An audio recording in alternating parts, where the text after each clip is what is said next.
Hey, wir sind Manu und Thiago und seit einem Jahr mit unserem 19 Tonnen rollenden Zuhause auf der Panamericana unterwegs, von Nord- nach Südamerika. Unser Schmuckstück Big Shrek hat sich vor einem Monat verabschiedet und schippert aktuell ganz entspannt alleine mit einem Roro-Schiff Richtung Kolumbien. Während er sich also Zeit lässt, machen wir heute einfach ohne ihn folgende Stadt unsicher. Wir sind nämlich genau da gelandet, wo Namen wie Karol G, J Balvin, Maluma oder Juanes zu Hause sind. Sagt ihr nichts? Dann vielleicht dieser Herr hier, Pablo Escobar. Herzlich willkommen in Medellín.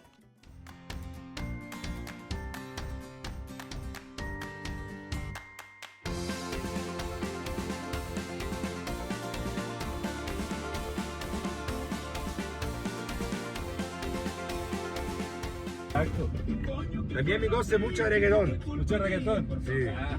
Medellín full reggaetón. Ah, qué bueno. Medellín full reggaetón. El centro. Todas las ¿cómo se llama en español? Edificios. Edificios. Edificios. También, es el mismo en Brasil también, edificios. Edificios, sí. Y estos son las comunas. Las comunas, ¿eh? Como favelas. Sí, Como las favelas. Es algo Más así. es peligroso? No es peligroso, pero sí hay mucho bandas. Hay muchas bandas, sagt uns hier der Taxifahrer. Und ja genau, dafür wurde Medellín leider auch bekannt. Hier hat einer der berüchtigsten Drogenbosse der Welt gewütet, Pablo Escobar. Um das Ganze wirklich zu verstehen, sind wir heute mit Eduardo unterwegs. Er verspricht kleine Gruppen und ehrliche Einblicke.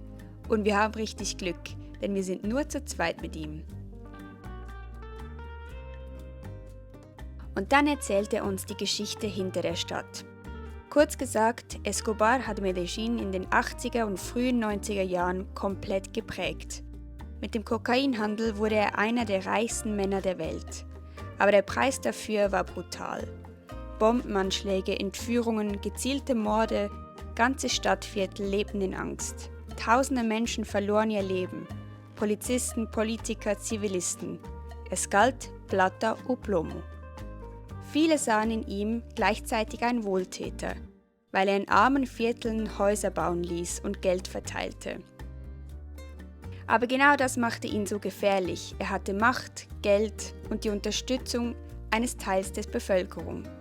Medellín war damals eine der gefährlichsten Städte der Welt. Ja, ihr habt ja schon die ersten Eindrücke gesehen. Wir sind auf einer Tour, wo es um Pablo Escobar geht. Und wir sind auf einer richtig guten Tour. Der Eduardo macht das richtig toll. Was oft vergessen geht bei der Geschichte von Pablo, ist, dass es nicht nur die guten Seiten gibt, weil viele haben das Gefühl, dass es alles super war. Und er zeigt uns hier auch ehrlicherweise, was dokumentiert passiert ist. Und jetzt sind wir gerade hier, wo er ein Jahr bevor er erschossen wurde, gelebt hat. Das ist sein Gefängnis gewesen damals. Alle, die Narcos gesehen haben, die kennen den Platz. Und ja, es ist echt spannend, mal ein bisschen was zu sehen. Ich bin ansonsten nicht so kulturell bewandert, wie ihr wisst, und auch nicht so kulturell interessiert. Ich bin eher der technische Mann. Aber das muss ich jetzt sagen, das ist echt interessant und gibt mir auch wieder direkt einen anderen Blickwinkel auf das Ganze. Und ja, schreibt doch mal in die Kommentare, ob ihr die Serie gesehen habt und wie eure Meinung so ein bisschen dazu ist. Ja, ich glaube, das ist auch eine Tour, die uns beiden sehr gut gefällt. Es ist manchmal schwierig, was zu finden, wo wir beide Interesse dran haben. Aber vor 10 Jahren haben wir die Doku gesehen und da wussten wir, da müssen wir live hin. Remember that Pablo made a lot of mistakes? I told you that he became a congressman. The second mistake was Pablo was bombing the United States Embassy in Bogota City. And that happened in 1994. To declare the war. To say, I hate you, I don't like you. Basically saying to the US, I'm more powerful or something like that. Es war ein reiner Machterhalt durch Terror. Pablo Escobar hat Gebäude nicht wahllos bombardiert, sondern gezielt. Sein größtes Problem war die Auslieferung in die USA. Für ihn war klar, in Kolumbien hatte er Einfluss, in den USA nicht. Und genau das wollte er um jeden Preis verhindern. Seine Strategie war simpel. Angst musste überall spürbar sein. Anschläge auf Gerichte, Polizeistationen oder öffentliche Gebäude sollten zeigen, niemand ist sicher, nicht einmal der Staat selbst. Ja, Eduardo hat uns gerade erzählt, dass eigentlich jedes dieser Löcher so ein Menschenleben zeigen soll, das bei diesem ganzen Banden, Drogenkrieg das Leben verloren hat, weil da einfach so viele unschuldige Menschen gestorben sind. Ab diesem ganzen Kartellzeug, das ist schon... Und das sind ganz kleine Löcher hier an der Wand. Und das startet hier, wo wir jetzt gerade stehen. Und das geht eigentlich hier komplett durch. Bis da nach hinten. Und es ist schon wahnsinnig, wenn man sich das mal überlegt, was hier passiert ist. Und wir haben ja euch die andere Seite schon gezeigt, wo die ganzen Bombenanschläge drin sind. Und da weiß man ja auch nie, wer da alles gestorben ist. Und deswegen, das ist echt krass und geht richtig unter die Haut, muss ich sagen.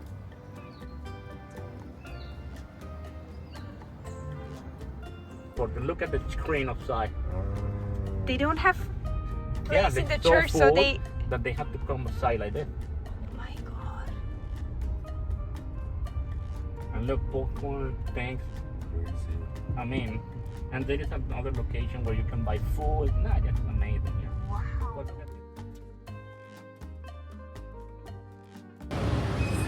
Guten Morgen. Hola, hola. Heute ist Tag 2 von unserem Medellin-Abenteuer. Wir gehen heute nochmals mit Eduardo los, weil das so gut geklappt hat gestern. Ist ganz ein toller Guide. Ja. Und heute schauen wir uns die Comuna 13 an. Und zwar ganz local, so wie Thiago es mag, mit Metro und wie die Locals hier unterwegs sind. Ja, richtig. Seid dabei, seid dabei. Cool, habt ihr überhaupt wieder eingeschaltet. Echt toll. Ich finde es immer wieder spannend, wie viele Leute uns zuschauen. Und ja, wir hoffen, wir können euch das Ganze ein bisschen näher bringen. Make barbecues, it's insane. Yeah, yeah. I have been bitten about it. Oh.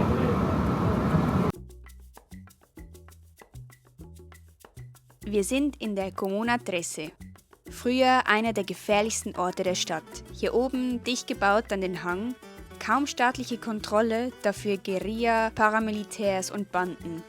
Jeder wollte dieses Viertel kontrollieren, weil es strategisch perfekt liegt, ein Korridor rein und raus aus Medellin. 2002 eskalierte alles. Die Regierung startete die sogenannte Operation Orion. Militär und Polizei rückten ein, unterstützt von Helikoptern, offiziell um die Kontrolle zurückzuholen. Inoffiziell verschwanden in dieser Zeit viele Menschen spurlos.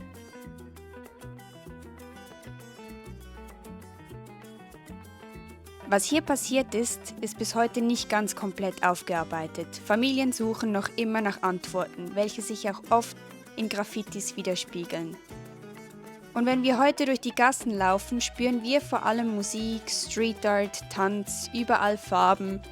Die Rolltreppen, die hier gebaut wurden, sind mehr als nur praktisch. Sie verbinden ein Viertel, das lange abgeschnitten war. Früher war die Wirtschaft hier stark von illegalen Strukturen geprägt. Heute verdienen viele ihr Geld mit Touren, Streetfood, Tanzshow oder Kunst. Jeder Tourist bedeutet direktes Einkommen für die Leute vor Ort. Die Comuna 13 hat sich selbst neu erfunden. Aus einem Ort der Angst wurde ein Ort der Kreativität.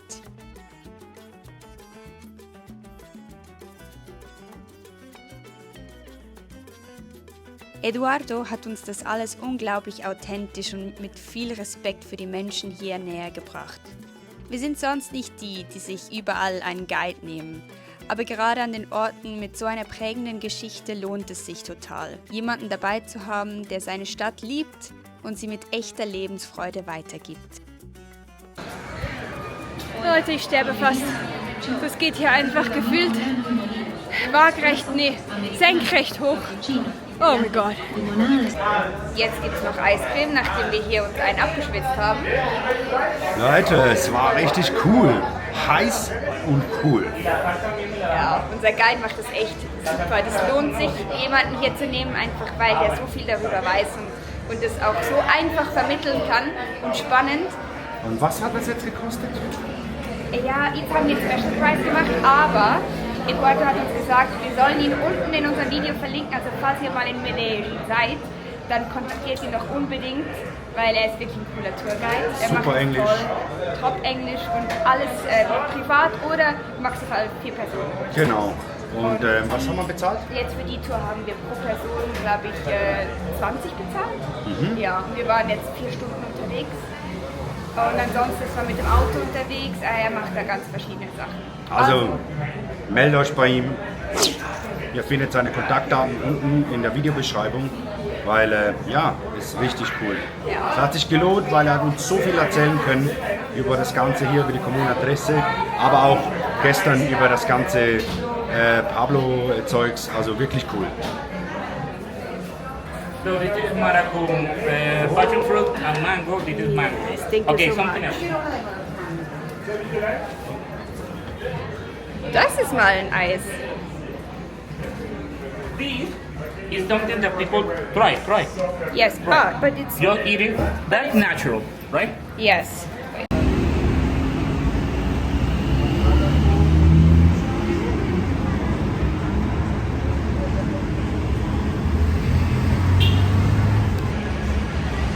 Juhu, wie glücklich bist du? Ja, probieren wir das mal aus. Das ist Döner, steht hier Döner Kebab Ja. Nummer 1 Dönerbox. Europa. Ah ja? Was wirklich dann die Nummer 1 ist aus Europa, werden wir herausfinden. Ich mag halt lieber so Dürrenmäßig. Und deswegen schreibt doch mal in die Kommentare, was euch lieber ist. Gracias.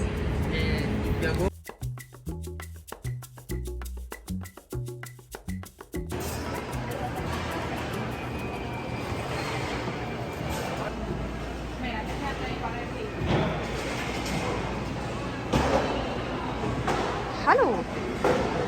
Hallo! Wir sind schon wieder auf dem Weg zurück Yes! nach Wir, Cartagena. wir verlassen Medellin und jetzt geht's zurück warten. Wir haben jedoch endlich wieder mal was gehört. Das Schiff hat jetzt tatsächlich in Mexiko, in Altamira heißt es, glaube ich, das ist nach Veracruz, hat das der nächste Stopp, wo Biggie jetzt quasi unterwegs ist Richtung Cartagena. Und wir hoffen, drückt uns die Daumen, dass bis 24. das Fahrzeug in Cartagena ankommt. Und ja, dann geht der Zolltipp, schieß mich tot, stresslos. Aber hey, wir sind uns jetzt das Warten gewohnt. Wir warten schon seit, also Biggie haben wir vor knapp einem Monat abgegeben jetzt. Also das mit den Semana Santa dazwischen und so war ein bisschen ätzend. Aber naja, auf jeden Fall hoppen wir jetzt mal in den Flieger und gehen zurück.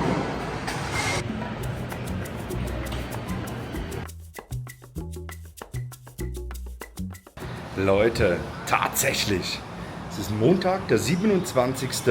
April und wir haben jetzt eine Message gekriegt von unserer Agentur, also das heißt von der Vorortagentur, und das heißt, wir können jetzt die Formalitäten unterzeichnen beim Zoll, damit wir hoffentlich diese Woche, weil heute ist Montag, unser Fahrzeug endlich abholen können.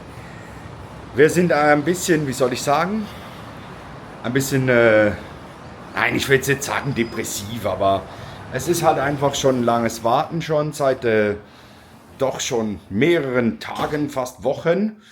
Ich glaube, wir können euch das auch einblenden, wie lange wir jetzt schon warten. Und ja, mal schauen, was die Manuela so macht. Hallo! Hallo. Wir haben endlich die Nachricht gekriegt. Ich kann es gar nicht glauben. Ich habe den Leuten schon gesagt, wir sind schon fast depressiv, ne? Ja, es war mir, glaube ich, schon lange nicht mehr so langweilig. Es ist wirklich... Ich weiß gar nicht mehr, was wir machen sollen. Ich glaube, wir haben jetzt ganz YouTube geschaut. Und ja, jetzt machen wir uns bereit. Und 3, 2, 1, los geht's los. Wir sind eigentlich pünktlich, aber Thiago hat jetzt gerade die Message bekommen, dass der Typ, der mit uns die Zollpapiere unterschreiben soll, heute noch in der Sitzung ist, die länger dauert. Und jetzt können wir selbst entscheiden, ob wir jetzt warten wollen, bis der fertig ist, oder ob wir morgens um 9 Uhr wieder kommen wollen. Jetzt war die Stimmung gerade gut hoch, jetzt ist sie wieder runter. Leute, welcome to South America. So läuft's hier einfach. Ich kenne das ja ein bisschen aus Brasilien, aber manchmal braucht es auch ein wenig, wie soll ich sagen, ein paar Tage, Monate, vielleicht auch Jahre in meinem Leben noch, bis ich mich daran gewöhne. Ich arbeite auch geschäftlich in Brasilien, sollte es mir eigentlich gewöhnt sein, aber man sieht, manchmal regt man sich trotzdem auf. Aber hey, in der Ruhe liegt die Kraft, Freunde. Und ich würde sagen, nichts, was ein Käffchen nicht richten kann. Also ich war jetzt drin, es hat trotzdem geklappt. Ich bin richtig froh.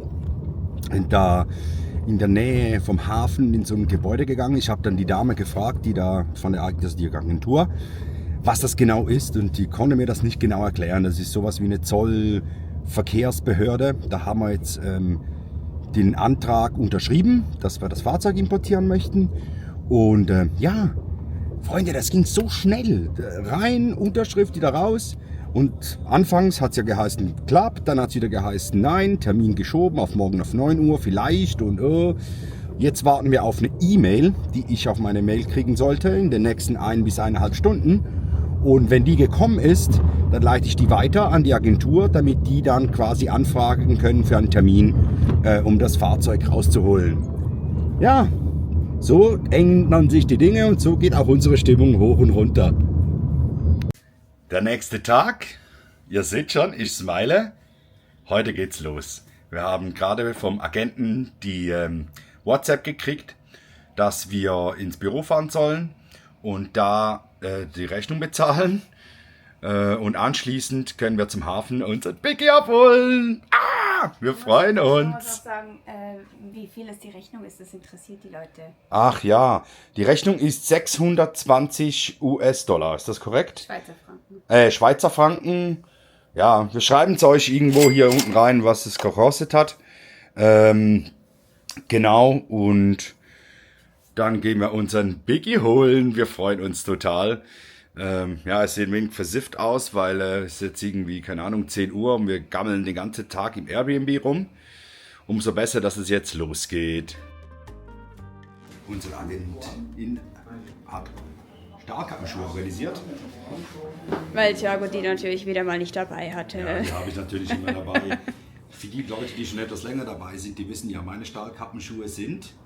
Haha, die Badelatschen, die habe ich natürlich dabei, aber mit denen komme ich nicht rein. Eine schöne Gesichtsfrisur hast du dir gemacht, um das Fahrzeug abzuholen, finde ich. Speziell. Extra. Du feierst was. Ja, ich feiere, dass wir Biggie abholen. Wir wissen schon gar nicht mehr, wie er aussieht, glaube ich. Nee.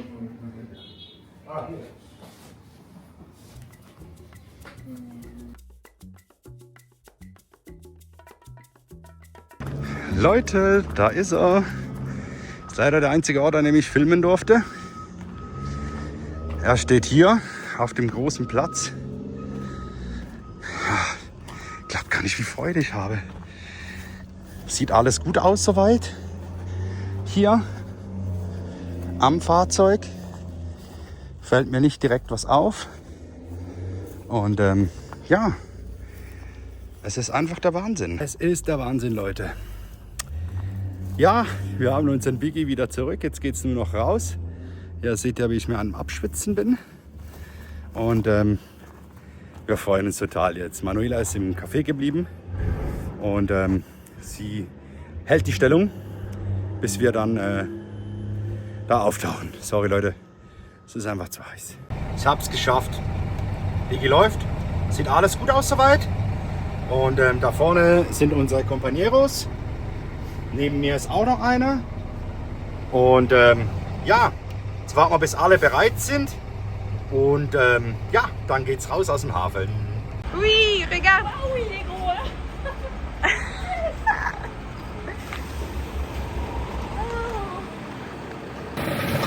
Oh, ich freue mich so. Wir haben jetzt 2 Stunden gewartet auf die Jungs und dann sind wir zurückgekommen. Und da ist noch ganz alles safe. Und jetzt fahren wir auf den nächsten Campingplatz und da schauen wir alles uns genauer an. Wir sind auf kolumbianischen Straßen unterwegs und Driver Thiago ist auch wieder dabei. Yes! So geil, Leute! Habe ich wirklich sehr erfreut und es ist ihm nichts passiert. Also wir haben natürlich hinten noch nicht reingeschaut, aber da sollte auch nichts passiert sein, weil wir haben ja keinen Durchstieg und die Schlüssel hatten wir bei uns und die Scheiben sind noch alle ganz. Schlösser auch alle noch ganz? Ja, Schlösser auch. Und es waren doch ein paar hier, glaube ich. Da war noch ein Deutscher, 2 Franzosenpärchen, Schweizer und wir. Und ich glaube, die gehen jetzt alle ans gleiche Ort. Hier hat ein Franzose in der Nähe von Cartagena einen Campingplatz und da gehen wir jetzt hin. Und wir dachten noch, der Verkehr in Mexiko sei schlimm. Also Kolumbien rutscht jetzt schon nach, keine Ahnung, 20 Minuten Fahrt auf Platz Nummer 1 der schlimmsten Verkehrssituation ever auf unserer Reise. Würdest du das so unterschreiben? Ja, naja, gib dir doch auch mal eine Chance jetzt zuerst, Nee, ja? ist schon passiert. Für das sind wir schon zu lange mit Uber unterwegs hier. Also da war es schon schlimm. Und jetzt im LKW sieht man so von oben runter, was hier alles um einen herum wuselt. Nicht von dieser Welt, Leute. Das wird ganz, ganz spannend, wie wir hier durch diese ganzen Länder durchkommen. Schaut mal, wie wir es verlassen haben. Wir haben noch unsere Drohnen und alle Wertsachen versteckt, die wir nicht mitnehmen konnten oder keinen Platz mehr hatten. Aber ja, es ist nichts am Piepsen. Wir versuchen hier ein bisschen zu lüften, weil es ist so heiß, aber der stand jetzt halt auch einen Monat in der Sonne. Und jetzt geht es für uns bereits zurück in die Stadt. Es ist alles ein bisschen stressig, aber das erklären wir euch gleich, warum das alles so ist. Das hat nämlich einen Grund. Der Grund ist simpel. Wir fliegen nach Hause in die Schweiz. Vor einem Jahr hatte meine Oma gesagt, sie schmeißt im Mai 2026 eine Party zu ihrem 85. Geburtstag. Aber nur, wenn wir beide dabei sind. Und ganz ehrlich, sehen wir so aus, als würden wir Partys sausen lassen und Omas Wünsche ignorieren? Natürlich nicht. Jetzt denkt ihr vielleicht, jetzt haben die so lange auf ihr Fahrzeug gewartet, jetzt ist es endlich da und die fliegen nach Hause? Aber Timing auf Reisen ist selten logisch, oft eher chaotisch und manchmal einfach auch komplett daneben.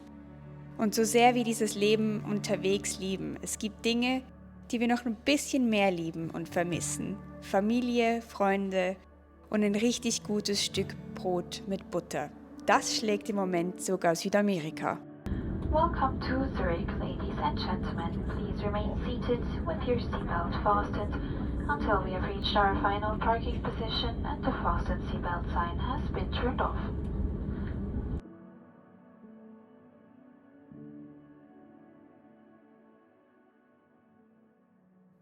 So aktuell wie heute waren wir wohl noch nie. Wir sind zu Hause in der Schweiz und genießen jetzt den Frühling, das schöne Wetter. Wir hoffen, es bleibt noch ein bisschen schön. Und ja, wir machen eine Pause. Wir sind einen Monat jetzt in der Schweiz. Ja, plus minus, je nachdem wie lange ich arbeiten muss, werden wir ca. 4 bis 5 Wochen in der Schweiz verbringen. Und dementsprechend, liebe Freunde, wird auch kein Video kommen von uns, denn wir sind ein Reisekanal und dementsprechend würden wir uns dann wieder dem YouTube widmen, wenn wir wieder zurück sind und euch mit neuen Erlebnissen versorgen. Auf jeden Fall. Da wird einiges kommen. Wir freuen uns auf Südamerika. Wir freuen uns aber jetzt auch, dass wir einen Cut machen zwischen diesen 2 Kontinenten. Das tut, glaube ich, ganz gut, weil das wird aufregend. Ja. Verbunden. Ja, wir haben einiges vor. Das ist vielleicht als kleiner Ausblick. Unser Fahrzeug steht zurzeit in Cartagena auf dem Campingplatz. Das macht er extra mit dem G. Auf dem Campingplatz beim eingestellt und von da aus geht es weiter. Wir haben ja, wie ihr bereits in unseren Videos gesehen habt, Bogotá und Medellín bereits besucht, die Städte. Wir werden noch einige Punkte in Kolumbien besuchen, um nachher nach Ecuador weiterzureisen. Und dann Peru und Bolivien, wissen wir noch nicht, ob wir das zuerst machen. Aber auf jeden Fall geht es dann irgendwann ziemlich zügig nach Brasilien und in den Amazonas etc. Also Leute, es bleibt wirklich spannend und wir würden uns freuen, wenn ihr wieder einschalten würdet. Ja, wir freuen uns sowieso, dass ihr dabei seid. Wir sind jetzt fast ein Jahr auf YouTube und hätten uns nie gedacht, dass wir in der Zeit schon so viele Menschen erreichen dürfen. Das ist überhaupt nicht selbstverständlich und wissen wir sehr zu schätzen. Und jetzt tut so eine Pause, glaube ich, auch gut, Freunde und Familie wiederzusehen. Freunde, Familie, ich muss arbeiten, ja, aber das gehört dazu. Das ist auch das Ding, dass wenn man jünger ist, halt nicht komplett aus dem Arbeitsleben aussteigen kann. Vielleicht gibt es Leute, die können das, wir können es nicht. Und dementsprechend freuen wir uns umso mehr, wenn es dann Richtung Part 2 von unserer Reise auf der Panamericana in Südamerika weitergeht. Genau, damit ihr das nicht verpasst, Glocke abonnieren. Nee, nicht Glocke abonnieren, Glocke, irgendwas mit der Glocke auf jeden Fall. Nein, lasst ein Abo da, dann seht ihr sofort auf eurer Start-Seite, dass wir wieder zurück sind. Vielen, vielen Dank, dass ihr bis hierher dabei wart und wir sehen uns ganz bald wieder. Bis bald, Leute, Tschüss. macht's gut.